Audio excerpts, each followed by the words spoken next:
capítulo 21 de Deuteronômio, Bíblia versão King James atualizada, 1611.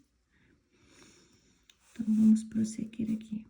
Se alguma pessoa for encontrada morta no campo, na terra que Yahweh, o teu Deus, te concede, para que dela tomes posse, sem que saiba quem o matou, os anciãos, as autoridades e os juízes sairão e medirão a distância do corpo até as cidades que se localizarem ao redor da vítima. A seguir, as autoridades das cidades mais próximas ao cadáver apanharão uma novilha que nunca foi usada no trabalho e sobre qual nunca foi colocado jugo, e a conduzirão a um vale de terras nunca aradas, tampouco semeadas, e onde exista um ribeiro de águas que correm permanentemente. Então, neste local, sobre a torrente, quebrarão o pescoço da novilha.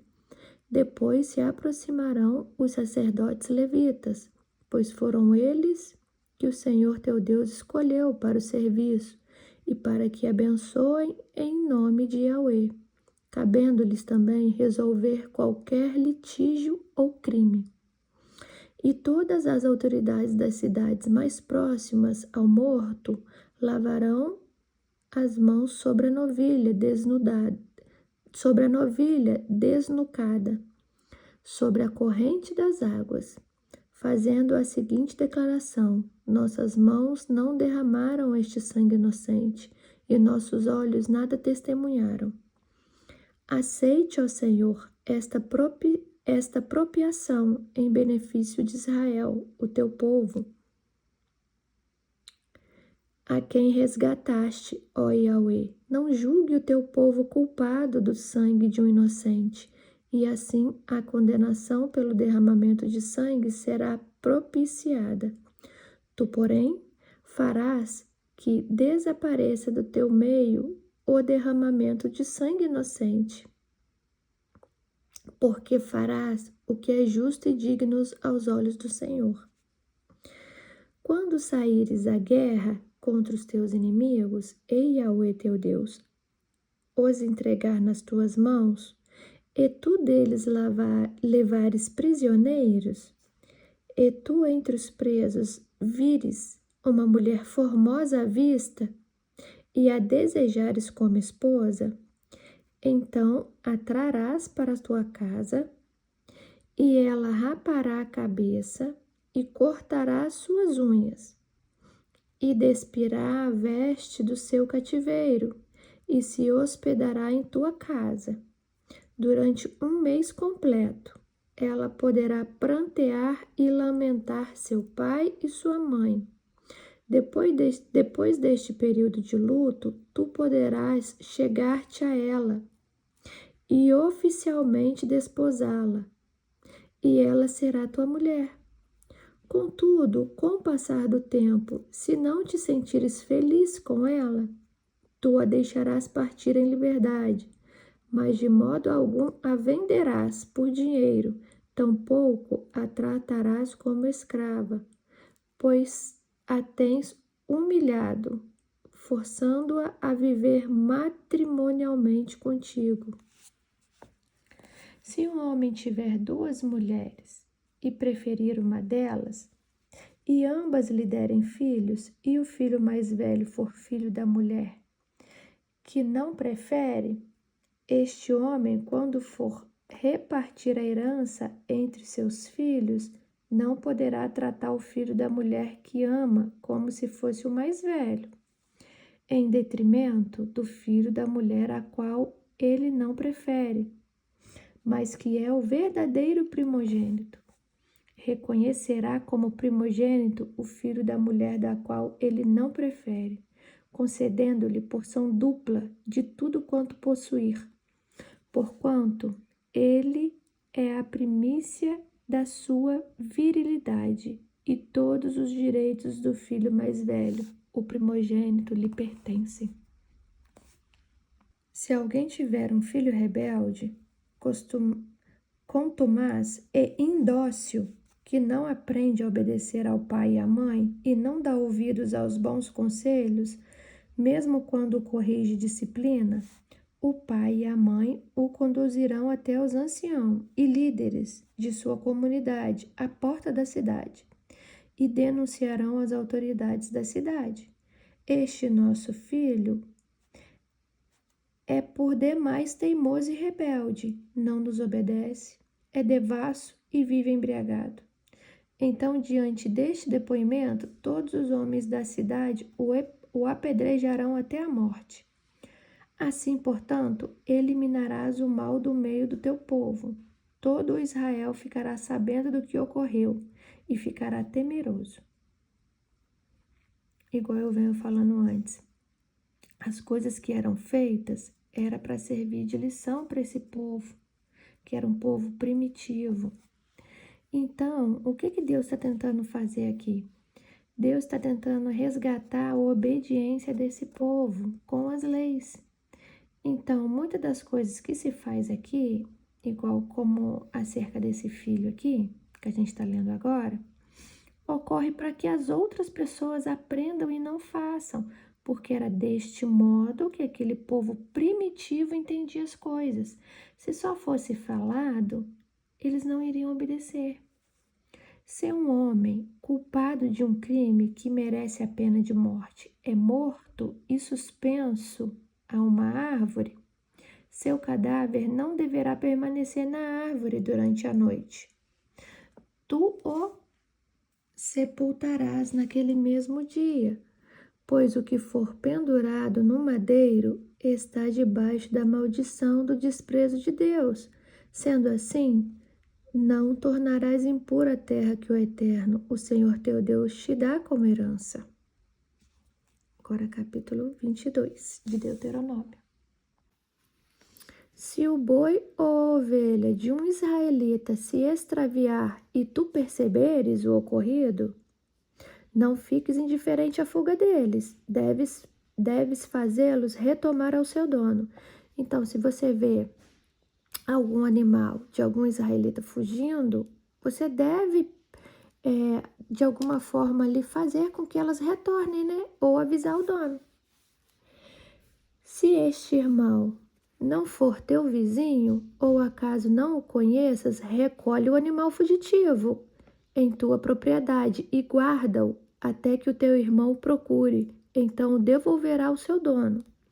O mesmo farás com o jumento, com a capa e com qualquer objeto que o teu compatriota tenha perdido e que tu o encontres. Não fiqueis indiferente ao fato. Então, se ele perde alguma coisa, qualquer coisa que você vê que não é teu, você guarda até que alguém venha procurar. E se você souber de quem é, devolva. Se vês o jumento ou o boi que pertence ao outro israelita caído no caminho, não o ignores. Ajuda-o, pô-lo em pé novamente. A mulher não deverá usar roupas masculinas e o homem não se vestirá com roupas de mulher. Pois Yahweh, o teu Deus, tem aversão por toda pessoa que assim procede. Então, você pode ver aqui que se Deus tem aversão a toda pessoa que assim procede, é porque os outros povos também faziam essa prática. Não todos, né? Não vamos generalizar, mas alguns povos praticavam. Vou repetir de novo. A mulher não deverá usar roupas masculinas e o homem não se vestirá com roupas de mulher, pois Yahweh, o teu Deus, tem aversão por toda pessoa que assim procede. Se pelo teu caminho encontras um ninho de pássaros numa árvore ou no chão, com filhotes ou ovos, e a mãe sobre os seus filhotes ou sobre os ovos, não tomarás a mãe que está sobre os seus filhotes. Deves primeiro deixar a mãe partir em liberdade, depois pegarás os filhotes, para que tudo te vá bem e prolongue os seus dias de alegria sobre a terra. Por que Deus está falando isso aqui? Porque se você pega a mãe e deixa os filhotes morre. Mas se você pega os filhotes para cuidar e deixa a mãe livre, a mãe consegue ter outros filhotes. Quando edificares uma casa nova, farás um parapeito em torno do terraço, para que não traga sobre a tua casa a culpa pelo derramamento de sangue inocente, caso alguém caia do terraço. Então tá falando para fazer um muro, né? Quem não sabe o que é um parapeito, é um muro pequeno, né? Acerca de que se uma criança subir ali, ela não cair, ou um idoso, ou qualquer pessoa que esteja dispersa, né? Então pede que se faz um terraço, faça um parapeito em volta, para que ninguém caia de lá e morra. Não semearás em tua vinha 2 tipos de semente, a fim de evitar que a vinha inteira seja confiscada pelo santuário. Toda semente que semeastes como fruto da vinha sejam consagradas. Não submeterás um boi e um jumento ao mesmo julgo para arar a terra. Também não usarás roupas com fios de lã e de linho misturados no mesmo tecido. Afixarás pingentes nas 4 pontas da capa que costumas vestir. Amo pingente. Se um homem casar-se e depois de ter tido relações sexuais com a sua esposa rejeitá-la e difamá-la, falando palavras mentirosas contra ela, como casei com esta mulher, mas quando me cheguei a ela não encontrei os sinais da sua virgindade. O pai e a mãe da moça tomarão as provas da sua virgindade e as levarão aos anciãos e líderes da comunidade, junto à porta da cidade. Então o pai da moça testemunhará diante dos líderes: dei a minha filha como esposa a este homem, mas ele a rejeita. Ele também a tem caluniado e humilhado, alegando: não encontrei os sinais de virgindade em tua filha. Mas eis aqui os lençóis do casal, manchados de sangue, provas de que minha filha casou virgem. E estenderão o lençol diante dos anciãos da cidade. Os anciãos da cidade tomarão o homem difamador e o castigarão. Aplicarão a ele a multa de 100 peças de prata, que serão dadas ao pai da moça, pois aquele homem muito prejudicou a reputação de uma virgem israelita, e tal homem não poderá divorciar-se dela enquanto viver. Entretanto, se a denúncia proceder e for verdadeira, e não se acharem qualquer prova da virgindade da moça, conduzirão a jovem até a porta da casa do seu pai, e os homens das cidades a apedrejarão, até que não lhe reste mais qualquer sopro de vida. Porquanto ela cometeu uma infâmia em Israel, desonrando a própria casa de seu pai. É desta maneira que eliminarás o mal do meio do teu povo, ó Israel. Mais uma vez aqui, quanto a essa questão da virgindade, né? Então, para esse povo primitivo, a virgindade era algo muito importante. Então, mediante a isso, eles procediam dessa maneira, né?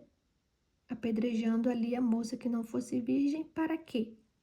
Para que as outras não viessem a praticar o ato sexual antes do casamento. Tudo que acontece aqui, vocês podem ver que é para servir de exemplo para os outros. Se um homem for pego em flagrante, deitado com uma mulher de outro, os dois deverão pagar por este delito com pena de morte. Aqui está falando de adultério. O homem e a mulher com quem se deitou, deste modo extirparás o mal do meio do teu povo, ó Israel. Então, tanto o homem quanto a mulher, eles serão. Deste modo extirparás o mal do teu povo, ó Israel. Então, vamos ver o que acontece aqui na frente. Eu entendo que extirpar é expulsar, né? Mas vamos ver se fala mais alguma coisa. Se numa cidade um homem se encontrar com uma moça prometida em casamento e seduzindo-a a deitar com ela, trarei ambos à porta da cidade e o apedrejareis até que morram. A jovem por não ter gritado por socorro na cidade, e o homem por haver seduzido e abusado da mulher do seu próximo. E assim que acabareis com o mal que campeia no meio do teu povo, ó Israel.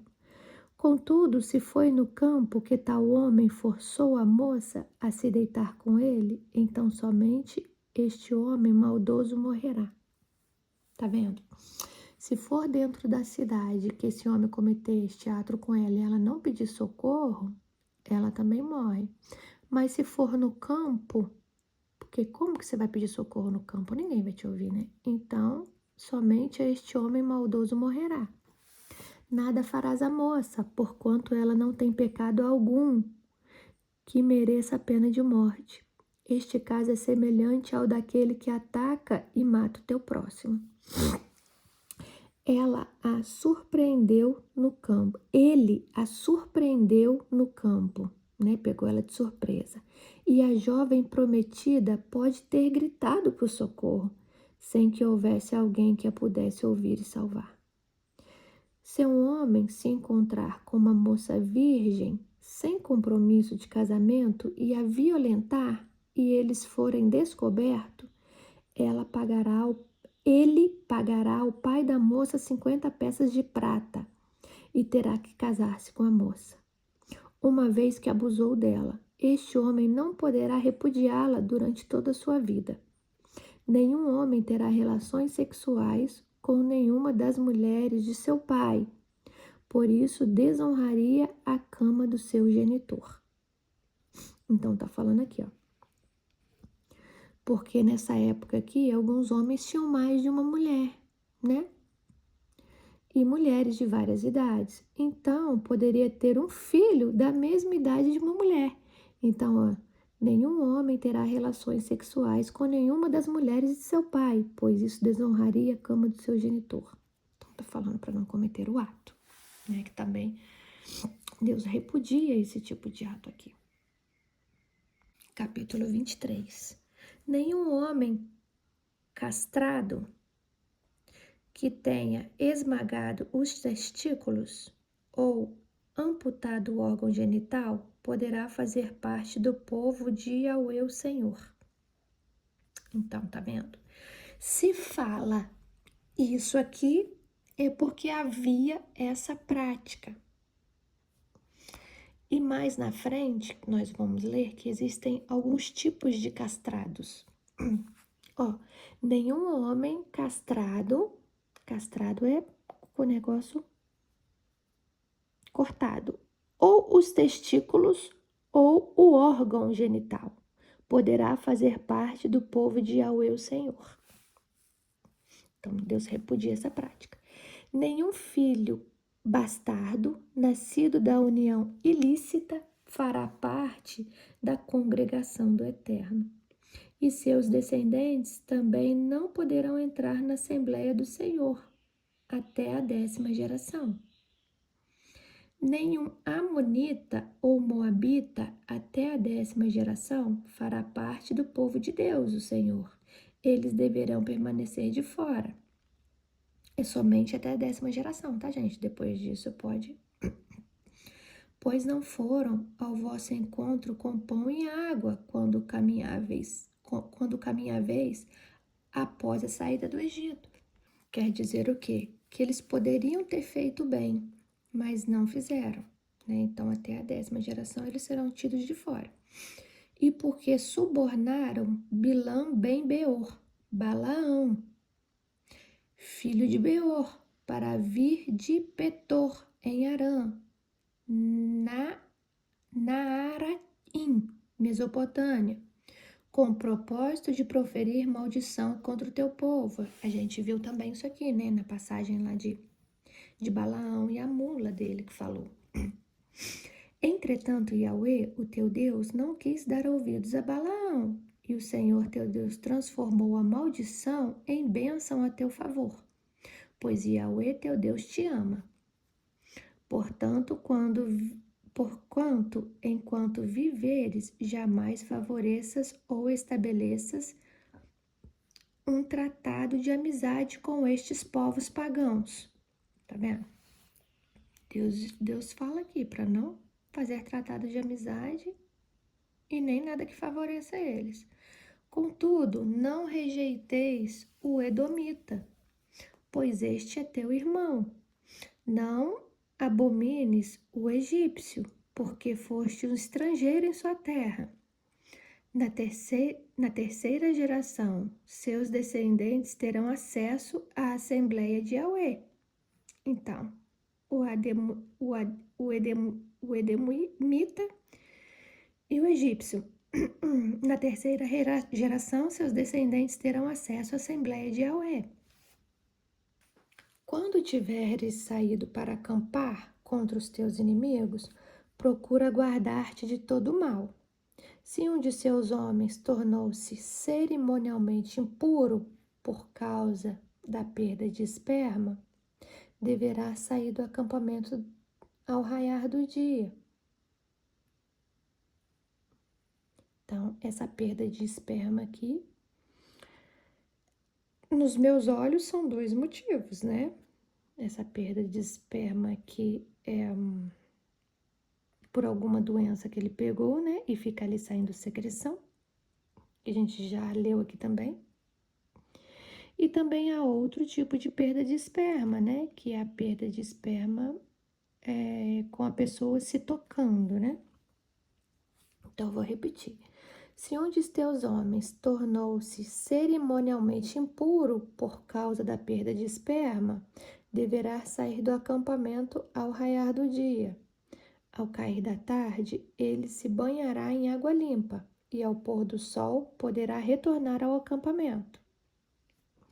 Deverás prover um lugar fora do arraial para as tuas necessidades fisiológicas. Então, tá vendo aqui, ó. Não é proibido, contanto que seja, ó, fora do arraial. Então, vai para fora do arraial e lá, ó, deverás prover um lugar fora do arraial para as tuas necessidades fisiológicas, que vocês sabem que é necessidade fisiológica. Tem homens que quando não praticam esse ato de se tocar, né? Homens que estão sem mulheres ali. Então, alguns homens que não praticam, vamos supor que fica um mês ou 20 dias sem praticar, uma hora sai, né? Sai sonhando, sai de alguma forma, sai. Involuntariamente, né? Como parte do seu equipamento, tenhas também uma pá. E quando evacuares, faça um buraco e cubra totalmente as fezes. Como eu venho falando para vocês, esse povo era um povo primitivo, eles não tinham nada, gente, eles não tinham saneamento básico. Vocês podem ver que o banho provavelmente não eram todos os dias, porque toda vez que acontece algo aqui, né, fala para lá tomar um banho, né? Então, havia muitas doenças, muitas pestes, muitas doenças de pele. Então, ó, como parte do seu equipamento, tenhas também uma pá. Então, todo mundo tinha que ter uma pá. Para quando evacuares, faças um buraco e cubra totalmente as fezes. Porque hoje a gente sabe que as fezes também transmitem doenças, né? Então, ele está falando isso daqui como uma forma de não adoecer o povo. Porquanto o Senhor teu Deus caminha pelo acampamento, a fim de te proteger e para entregar os inimigos em tuas mãos. Então, esse caminhar pelo acampamento não é um caminhar que ele vem e caminha, né, pé por pé no acampamento. É que ele sonda, é que ele ronda, é que ele vigia, né? E ele vê ali que se as fezes ficar, então contamina o povo. Porquanto o Senhor teu Deus caminha pelo acampamento, a fim de te proteger e para entregar os inimigos em tuas mãos. Assim, teu arraial deve ser santo, para que Yahweh não contemple em ti algo de inconveniente e por isso te volte as costas. Quando o escravo fugir do seu senhor e se refugiar em tua casa, não o entregues de volta ao seu dono. Permita-lhe viver entre tua comunidade, pelo tempo que lhe aprouver. E em qualquer cidade que ele escolher para morar, não o oprimas. Nenhum filho de Israel, homem ou mulher, poderá entregar o seu corpo à prostituição nos tempos pagãos. Então, ó, você vê aqui que com essa fala, você vê que havia prostituição nos tempos pagãos. Não trará salário de prostituta, nem dinheiro de cão à casa do Eterno. O que quer dizer isso daqui? Não trará salário de prostituta, nem dinheiro de cão à casa do Eterno. Quanto ao salário da prostituta, é o que ela ganha com a prostituição. Então, se ela se prostitui e ganha R$1.000, desse dinheiro da prostituição, não é para levar para a casa do Eterno como oferta, né? Deus não aceita esse tipo de oferta. Nem o dinheiro de cão. O dinheiro de cão, eu não sei o que é. Mas deve ser de roubo, né? De passar a perna em alguém, de tomar indevidamente. Deve ser algo relacionado a isso. Não se deve levar à casa do teu Deus a fim de pagar algum voto, porquanto Yahweh, o teu Deus, por ambos tem repugnância. Não emprestes ao teu irmão israelitas cobrando juros. Tá vendo? Deus também abomina quem empresta cobrando juros. Quer se trate de empréstimo de dinheiro, quer de alimentos, ou qualquer outra coisa que possa render lucro financeiro. Entretanto, poderás fazer empréstimos cobrando juros dos comerciantes estrangeiros, mas não do teu irmão israelita, para que o Senhor teu Deus abençoe todo o empreendimento da tua boa mão, na terra em que estás herdando para dela tomardes posse. Então, você pode fazer empréstimos a juros, mediante a estrangeiros, não mediante ao povo, tá? Quando fizeres uma promessa ao Senhor teu Deus, não tardes em cumpri-la, pois Yahweh teu Deus exige um voto feito seja cumprido. E é pecado deixar de realizar aquilo que se promete a ele. Isso aqui é muito sério, porque Deus não exige que você prometa nada a ele. Desculpa. Deus não exige que você prometa nada a ele.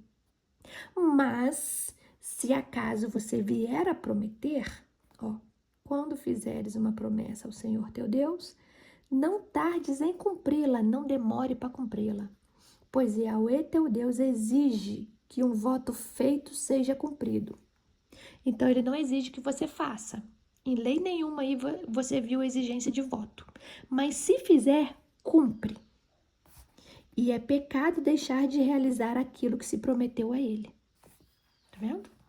Sendo assim, se te abstém de promessas e votos, não haverá como seres culpado deste pecado. Contudo, faças todo o empenho para cumprir tudo o que os teus lábios prometerem. Então, tudo que a gente promete, a gente tem que fazer o possível para cumprir. Considerando que com a tua própria boca oferecestes voluntariamente tua palavra e teu voto a Yahweh teu Deus. É o que eu acabei de falar. Ele não pediu. Então, ó, considerando que com a tua própria boca ofereceste voluntariamente tua palavra e o teu voto a Yahweh teu Deus. Quando entrares na vinha do teu próximo, poderás comer à vontade, até ficar saciado. Todavia, nada acumules e transporte em teu cesto. Quando entrares na plantação de trigo do teu próximo, poderás colher as espigas com a mão, mas não useis a foice para ceifar o trigo do teu próximo. O que quer dizer esses dois trechos aqui? Tá querendo dizer que quando você entra na plantação de alguém, para matar a sua fome, você entre e tome e coma, que não tem problema. Porque quando você mata a tua fome somente, você não carrega. Ó, quando entrares na vinha do teu próximo, poderás comer à vontade, até ficar saciado, matar a fome. Todavia, não acumules, não pegue para levar, e transporte em teu cesto. Quando entrares na plantação de trigo do teu próximo, poderá colher as espigas com a mão, mas não use foice para ceifar o trigo do teu próximo. Quanto ao trigo, você pode colher e levar o que couber na tua mão. O que couber na tua mão, porque trigo, gente, eu não sei se vocês já viram. É um negocinho assim, né? Mais ou menos desse tamanho assim, e tem um monte de sementinhas nele. E o trigo não dá para você comer ali na hora. O trigo você tem que levar, você tem que debulhar, você tem que moer até virar o trigo. Então, relevante ao trigo, você pode colher as espigas com a mão. Com a mão quer dizer o que cabe na tua mão. Leva o que cabe. Não leva saco, não leva cesto, não leva nada. Leva o que cabe na tua mão. Mas não useis a foice para ceifar o trigo do teu próximo, porque com a foice você pega muito mais, né? Então não se deve fazer dessa forma. Se deve pegar a quantidade que cabe na tua mão para você levar, fazer e matar a tua fome. Capítulo 24 de Deuteronômio. Quando um homem tiver esposado uma mulher e formalizado o matrimônio, mas pouco tempo depois descobre nela algo que ele provê e por isso deixa de querê-la como esposa, ele poderá dar à sua mulher uma certidão de divórcio e mandá-la embora. Tá vendo? Então, vou repetir de novo. Quando um homem tiver esposado uma mulher, deitado com ela, e formalizado o matrimônio, mas pouco tempo depois descobre nela algo que ele reprove. Algo que ele reprove. E por isso deixa de querê-la como esposa. Ele poderá dar à sua mulher uma certidão de divórcio e mandá-la embora.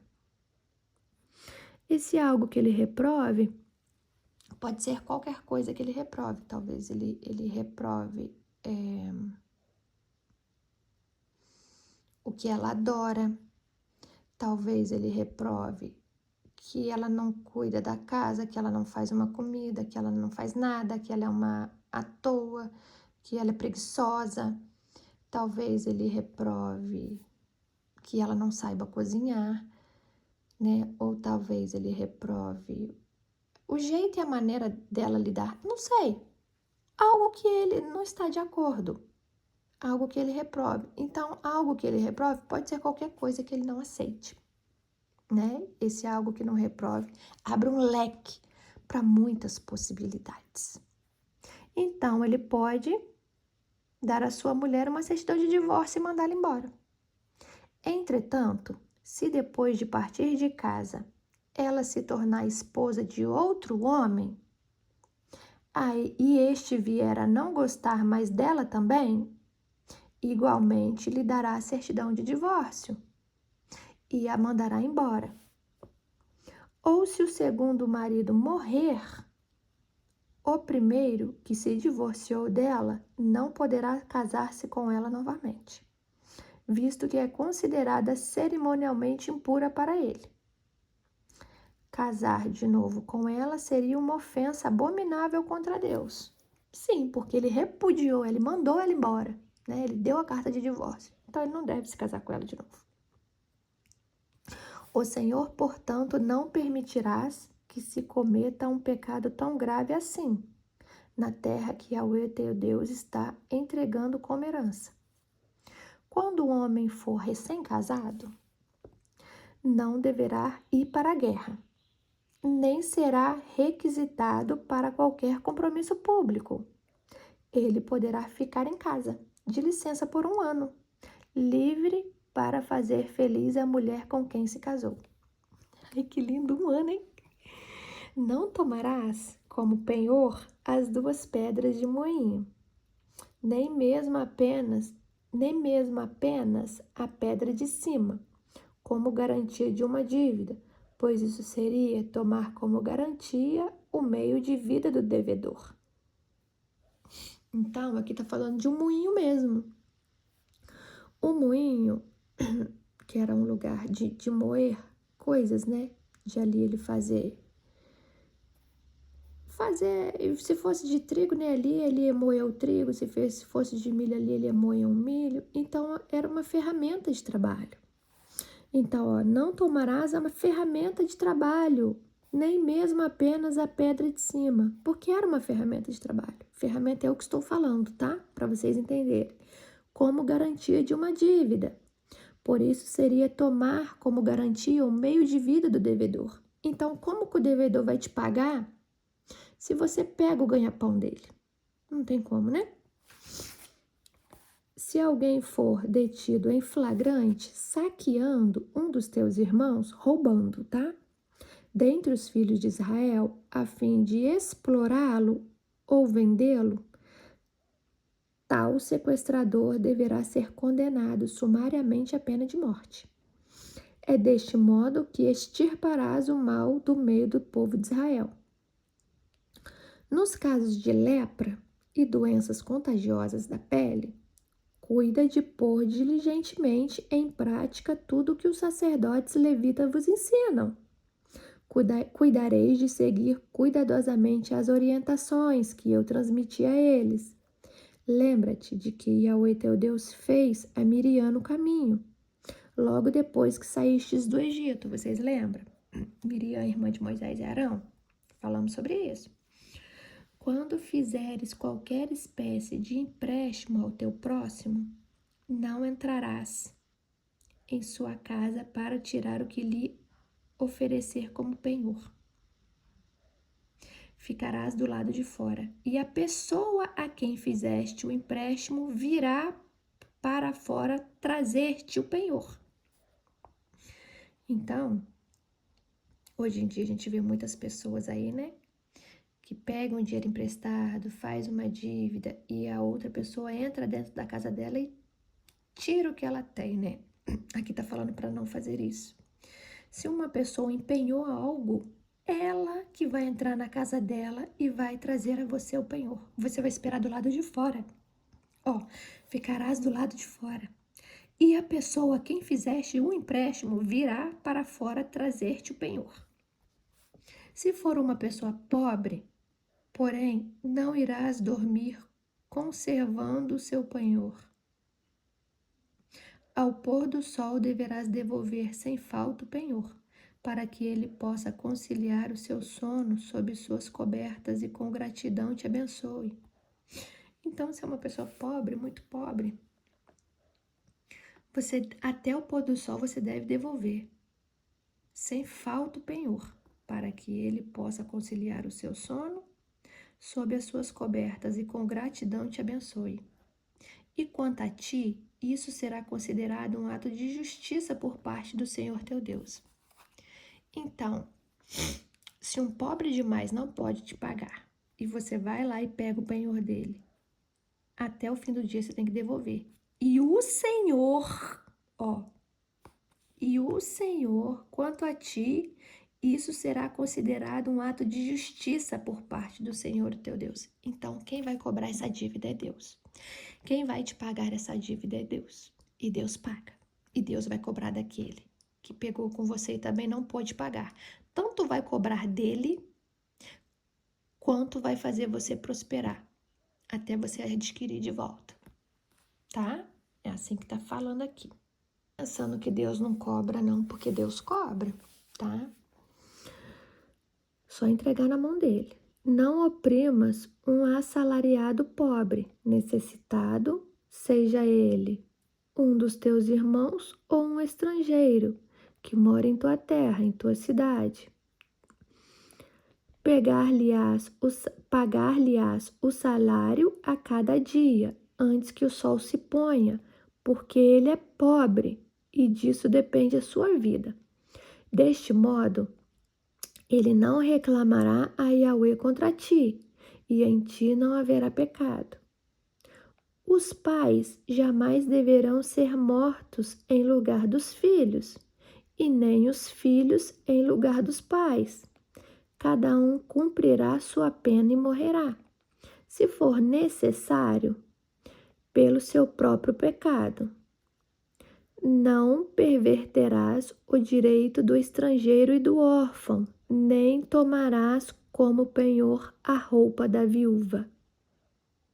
Então, vocês viram que os órfãos e que as viúvas têm direitos e que o tabernáculo sustentam essas pessoas. Recorda que foste escravo na terra do Egito e que Yahweh teu Deus daquele povo te resgatou. É por este motivo que eu te ordeno agir deste modo. Então, destes você não vai pegar nada como penhor. Quando estiverdes ceifando a colheita com teu campo e esqueceres um feixes, não retorne para pegá-lo. Então, olha que bacana que fala aqui. Permita que ele seja encontrado pelo estrangeiro, pelo órfão e pela viúva, a fim de que desta maneira o Senhor teu Deus os abençoe, bem como a ti em todo o trabalho de tuas mãos. Mais na frente a gente vai ler um livro aqui na Bíblia que fala desses restos que ficam pelo caminho das colheitas, né? Vou repetir, que isso aqui é lindo demais. Quando estiveres ceifando a sua colheita em teu campo e esqueceres um feixe, nada acontece por acaso, gente. Nada acontece por acaso. Se você esquece para trás algo de comer, era para alguém. Não retornes para pegá-lo e permita que ele seja encontrado pelo estrangeiro, pelo órfão e pela viúva, porque o estrangeiro, o órfão e a viúva, no final das plantações, eles iam recolhendo o que ficava para trás, né? Mais para frente a gente vai ver isso. A fim de que desta maneira o Senhor teu Deus o abençoe, bem como a ti e todo o trabalho de tuas mãos. Durante a colheita das azeitonas, depois que sacudires as oliveiras, não voltes a pegar as azeitonas que ficaram nas árvores. Deixe-as para os estrangeiros, para os órfãos e para as viúvas. Então, quando você vai colher azeitona, você passa nas árvores de azeitona e sacode, né? E ali elas vão caindo. Tem algumas pessoas que colocam um pano embaixo, né? Que aí elas vão caindo naquele pano ali e você assim as recolhe.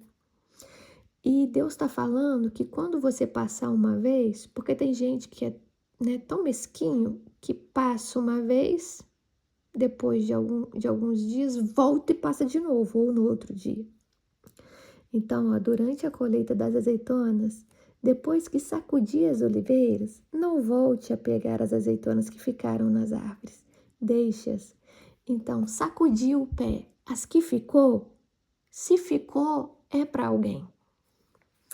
Então, não volte a pegar as azeitonas que ficaram nas árvores. Deixe-as para os estrangeiros, para os órfãos e para as viúvas. E faça somente uma colheita de uva nas suas plantações. As uvas que ficarem nos ramos das videiras devem ser deixadas para o estrangeiro, para os órfãos e para as viúvas. Como que Deus cuida, né? É lindo a forma como que Deus cuida. Recorda que fostes escravo na terra do Egito, e por este motivo que eu te ordeno agir deste modo. A gente deve agir desse modo. com misericórdia ao próximo, com misericórdia ao pobre, com misericórdia a quem não tem de onde tirar. Então, vamos prosseguir aqui. 25 de Deuteronômio. Quando 2 homens se envolverem numa briga, terão que levar a causa ao tribunal, e os juízes decidirão a questão, absolvendo o inocente e condenando o culpado. Se o culpado merecer açoitamento é chicotada, o juiz ordenará que ele se deite e seja açoitado em sua presença, com números de açoite que seu crime merecer, desde que nunca ultrapasse 40 açoites. Açoitá-lo, além disso, seria humilhar publicamente um filho de Israel. Então, vocês percebem, ó, fazia-se isso para que o povo entendesse que não era para fazer, né? E não praticasse mais, porque saberia que ia ser açoitado. Então, é dessa maneira que esse povo primitivo aprendia as coisas. Não amordaçarás o boi enquanto ele está debulhando o cereal. O que acontece? Boi, gente, é um animal. E toda vez que o animal tem fome, ele come. Então, às vezes, ele está ali debulhando o cereal, porque antigamente se fazia com bois. Amarrava o boi, né, no negócio, no moinho, e ele ia girando ali, ia debulhando, né? Ele ia girando e ia fazendo aquela máquina funcionar. Porque não tinha luz nem nada, era um povo primitivo, como viemos falando. Então, se você amordaça o boi, amarra ali a boca do boi, ele está preso, debulhando o cereal e amordaçado. Então, ele não pode trabalhar sem comer. Isso também se vale na lavoura, quando estiver ali colhendo, né? Não é para amordaçar o animal, gente, ó. Não amordaçarás o boi enquanto ele está debulhando o cereal. Por quê? Ele está trabalhando. Então, se ele sentir fome, ele tem que comer, ele vai comer. Então, não é para fazer isso com os animais. Quando 2 irmãos moram juntos e um deles morre sem deixar filhos, a mulher do morto não sairá para casar-se com um estranho da família. O irmão do marido se casará com ela e cumprirá com ela o dever de cunhado. Então, aqui, essa ocasião quando 2 irmãos moram juntos e um deles morre sem deixar filhos, é somente se não deixar filhos, tá? É somente se não deixar filhos, que o irmão do marido se casará com ela e cumprirá com ela o dever de cunhado. Se deitará com ela, né, para ela ter filho. O primeiro filho que ela der à luz tomará o nome do irmão falecido, para que o nome deste não se apague em Israel. Contudo, se o cunhado recusa a desposar a cunhada, se recusa a dormir com ela, esta irá aos anciãos e líderes do lugar, que ficarão à porta da cidade, e declarará: meu cunhado está recusando suscitar um nome para seu irmão em Israel.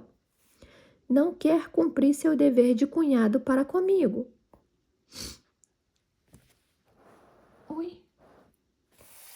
As autoridades das cidades o convocarão e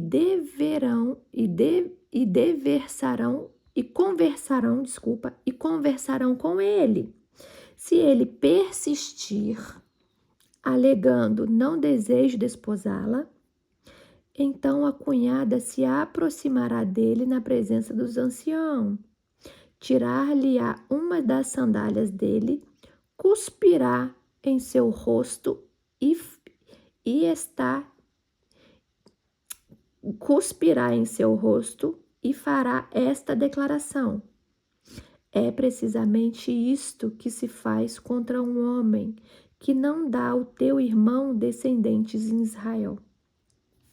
E daquele momento em diante, toda a descendência daquele homem será conhecida em Israel como a família do descalçado. Quando dois homens,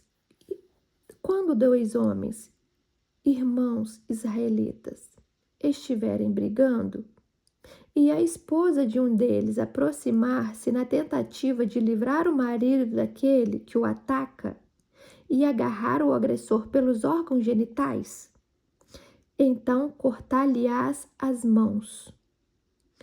Que teu olho não tenha dó nem piedade. Não terás em tua bolsa dois... Nossa, fiquei chocada com isso aqui, tá? Mas também, né, é de fato para a mulher não entrar no meio mesmo.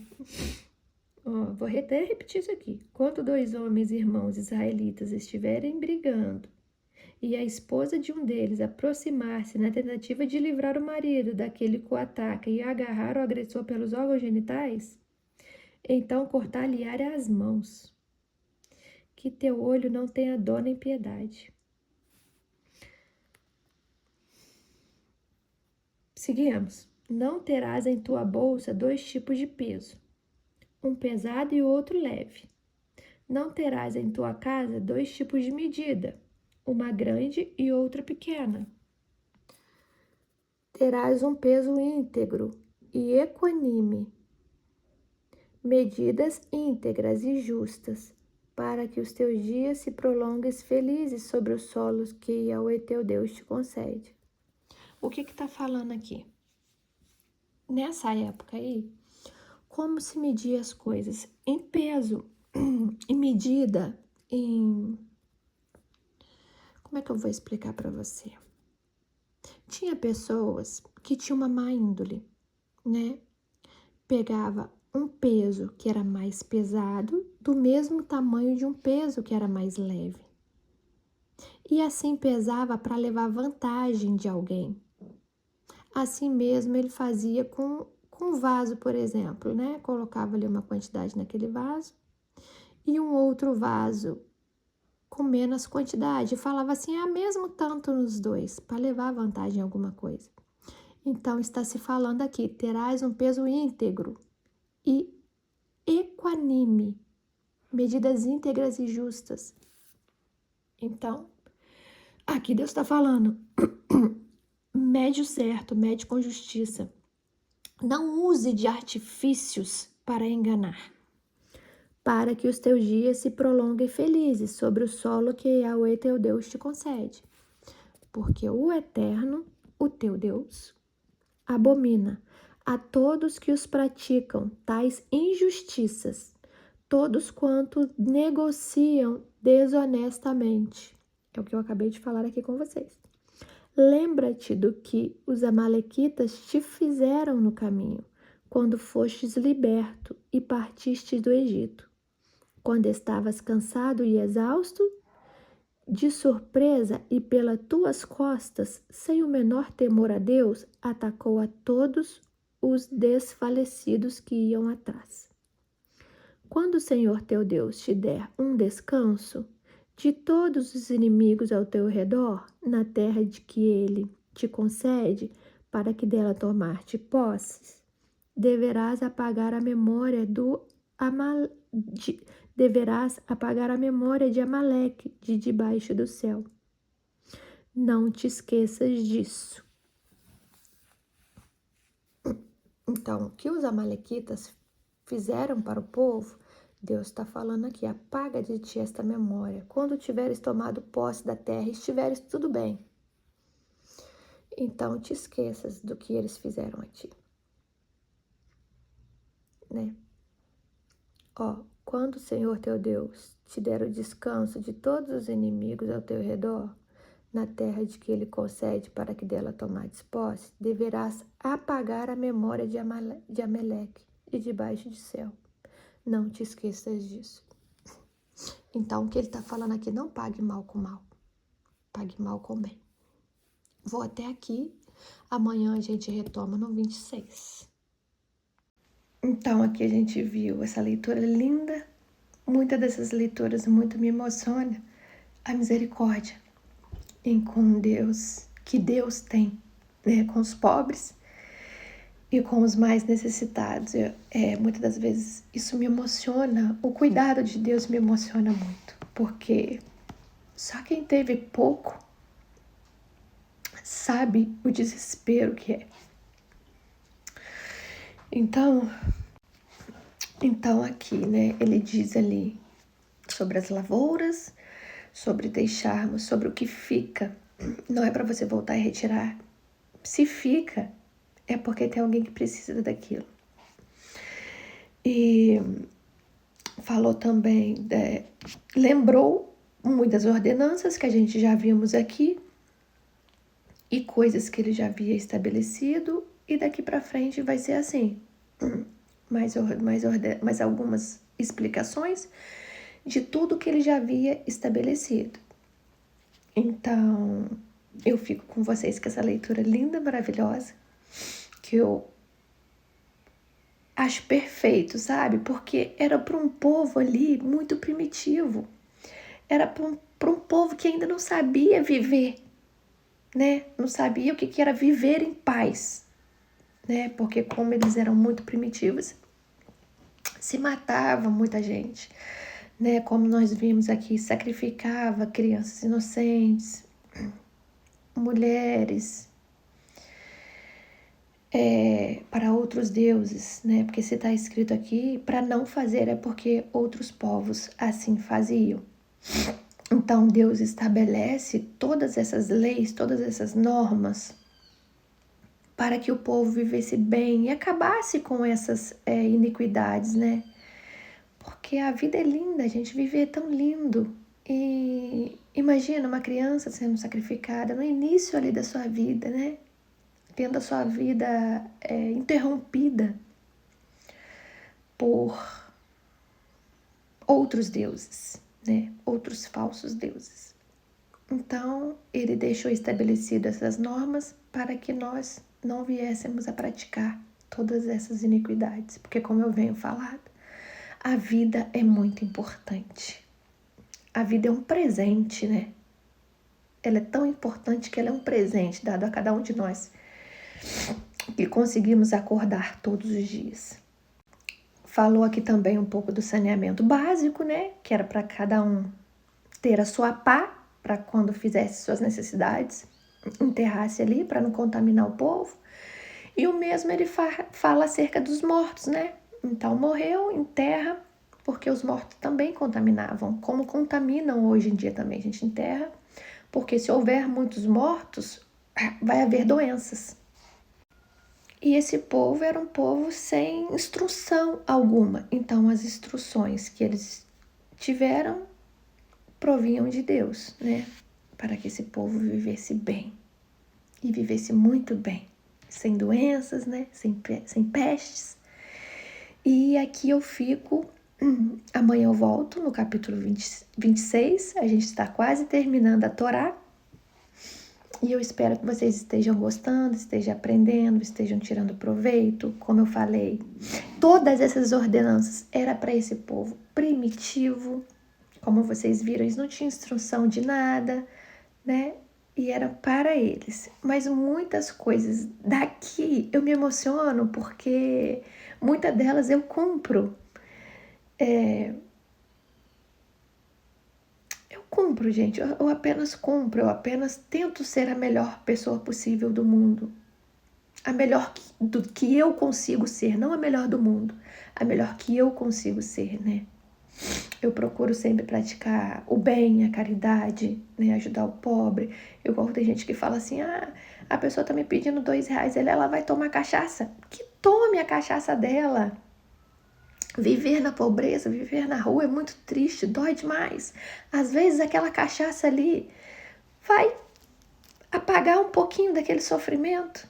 Então, se alguém te pediu me dá R$2, me dá um dinheiro para me comer, dá.